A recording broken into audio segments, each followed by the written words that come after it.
Step into Value Zone. Value zone hyper mart Patancheru. Mallareddy మాజీ మంత్రి మల్లారెడ్డి అదే మన మల్లన్న పాలమ్మినా పూలమ్మినా కష్టం చేసిన కాలేజీలు పెట్టిన అన్నాడు కదా. ఆ మల్లారెడ్డి మళ్ళీ వార్తలోకి వచ్చాడు ఈసారి. ఎందుకు వచ్చారో తెలుసా? ఏకంగా సీఎం రేవంత్ రెడ్డినే ఈసారి సవాల్ చేశాడు మల్లారెడ్డి.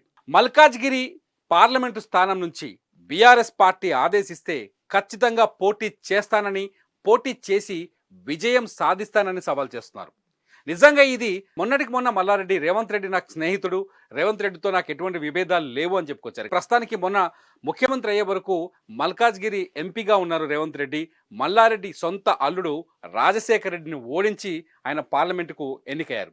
ఎప్పుడైతే రాజశేఖర రెడ్డి ఓడిపోయాడో అక్కడ నుంచి అప్పటి మంత్రి మల్లారెడ్డికి రేవంత్ రెడ్డికి మధ్య ఊహించనంత వార్ జరిగింది.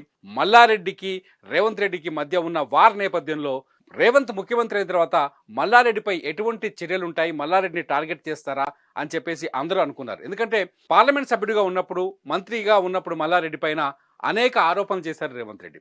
మల్లారెడ్డి అనేక భూ కబ్జాలకు పాల్పడ్డారని, భూములు కబ్జా చేశారని చెప్పేసి, కొందరి భూములు లాక్కున్నారని చెప్పేసి అనేక ఆరోపణలు చేశారు. కొన్ని డాక్యుమెంట్స్ కూడా బయటపెట్టారు రేవంత్ రెడ్డి. అయితే రేవంత్ రెడ్డి చేసిన ఆరోపణలపైన గతంలో తొడగొట్టి మరి మల్లారెడ్డి సవాలు విసిరిన సందర్భాలు ఉన్నాయి. అయితే ముఖ్యమంత్రి అయిన వెంటనే, తెలంగాణలో కాంగ్రెస్ ప్రభుత్వం ఏర్పడిన వెంటనే మొట్టమొదట కేసు నమోదైంది కూడా మంత్రి మల్లారెడ్డి మీదనే. షామీర్పేట్లో గిరిజనులకు సంబంధించిన కొంత భూమిని మల్లారెడ్డి కబ్జా చేశారని చెప్పేసి ఒక కేసు నమోదైంది. వెంటనే రేవంత్ రెడ్డి మల్లారెడ్డిని టార్గెట్ చేశారని, ఫస్ట్ టార్గెట్ మల్లారెడ్డినే చేశారని చెప్పేసి కొంత ప్రచారం కూడా జరిగింది.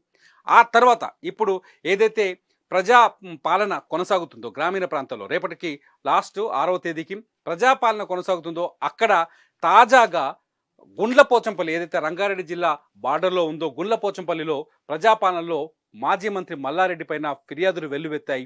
అక్కడి బాధితులు అనేక మంది మల్లారెడ్డి పైన ఫిర్యాదులు చేశారు. మల్లారెడ్డి తమ ప్లాట్లను లాక్కున్నాడని చెప్పేసి ఒక హౌసింగ్ సొసైటీ సంఘమే వచ్చి ఏకంగా మల్లారెడ్డి పైన ఇవాళ ఫిర్యాదులు చేశారు. మల్లారెడ్డి పైన మళ్ళీ కేసు నమోదు చేయాలని వాళ్ళు డిమాండ్ చేస్తున్నారు.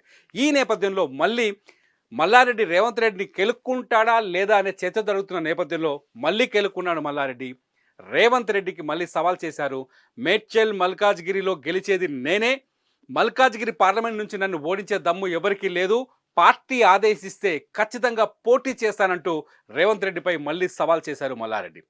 మల్లారెడ్డి చేసిన సవాల్ని రేవంత్ రెడ్డి ఎలా తీసుకుంటారనేది ఇప్పుడు ఆసక్తికరంగా మారింది. ఎందుకంటే తెలంగాణలో కాంగ్రెస్ పార్టీ అధికారంలోకి వచ్చిన తర్వాత మొత్తం 17 పార్లమెంట్ స్థానాల్లో 17కు 17 తాము గెలవాలని చెప్పేసి కాంగ్రెస్ వ్యూహాలు రచిస్తోంది. ఇప్పటికే ఖమ్మం పార్లమెంట్ స్థానం నుంచి కాంగ్రెస్ అధినేత్రి సోనియా గాంధీని ఈసారి ఎన్నికల బరిలోకి దించాలని ఆలోచిస్తోంది తెలంగాణ కాంగ్రెస్ పార్టీ. దీనికి సోనియా గాంధీ కూడా చూచాయిగా ఒప్పుకున్నట్టుగా సమాచారం ఉంది. ఈ నేపథ్యంలో మల్కాజ్గిరి సీటు చాలా కీలకంగా మారింది. మల్కాజ్గిరిలో ఎవరు పోటీ చేస్తారు కాంగ్రెస్ పార్టీ నుంచి, పోటీ చేస్తే వాళ్ళు విజయం సాధిస్తారా లేదా అనేది పెద్ద కీలకంగా మారింది. ఎందుకంటే మొన్నటి అసెంబ్లీ ఎన్నికల్లో మల్కాజ్గిరి పరిధిలో ఉన్న అన్ని అసెంబ్లీ నియోజకవర్గాల్లో బీఆర్ఎస్ పార్టీ పైచేయి సాధించింది, బీఆర్ఎస్ పార్టీ విజయం సాధించింది. దీంతో మల్లారెడ్డి కూడా అదే కాన్ఫిడెన్స్తో చాలా క్లియర్గా ఉన్నారు. ఎట్టి పరిస్థితుల్లో పార్లమెంట్ సీటు కూడా బీఆర్ఎస్ఏ గెలుస్తుందని చెప్పేసి నమ్మకంగా ఉన్నారు. నిన్న కేటీఆర్తో జరిగిన సమావేశంలో కూడా మల్లారెడ్డి ఈ మాట చెప్పాడు. కేటీఆర్ ఆదేశిస్తే, పార్టీ ఆదేశిస్తే తాను పోటీ చేయడానికి సిద్ధంగా ఉన్నానని చెప్తూ బయటకు వచ్చే సవాల్ కూడా విసిరారు. ఈ సవాల్ నిజంగా రేవంత్ రెడ్డికి విసిరిన సవాల్ అని చెప్పేసి రాజకీయ వర్గాల్లో చర్చ జరుగుతోంది. సో మల్లారెడ్డి మళ్ళీ రేవంత్ రెడ్డిని సవాల్ చేసి గెలవగలడా, పార్లమెంట్ ఎన్నికల్లో సేమ్ ఫలితాన్ని తీసుకురాగలడు, ఏదైతే మేడ్చల్లో తను గెలిచాడో ఎమ్మెల్యేగా అదే ఫలితాన్ని మళ్ళీ తీసుకురాగలడు అనేది ఇప్పుడు ఆసక్తికరంగా మారుతోంది. ఇటు చూద్దాం, మల్లారెడ్డి పైన భూ కబ్జా ఆరోపణలు పెరిగిపోతున్నాయి. మల్లారెడ్డి పైన రోజుకొకరు కంప్లైంట్ చేస్తున్నారు. మల్లారెడ్డి పైన పోలీస్ స్టేషన్లలో కేసులు నమోదవుతున్నాయి. ఈ అన్ని పరిణామాల నేపథ్యంలో మల్లారెడ్డి వర్సెస్ రేవంత్ రెడ్డి వార్ మళ్ళీ మొదలవుతుందా, ఆ వార్ మళ్ళీ కంటిన్యూ అవుతుందా అన్నది ఇప్పుడు ఆసక్తికరంగా మారింది.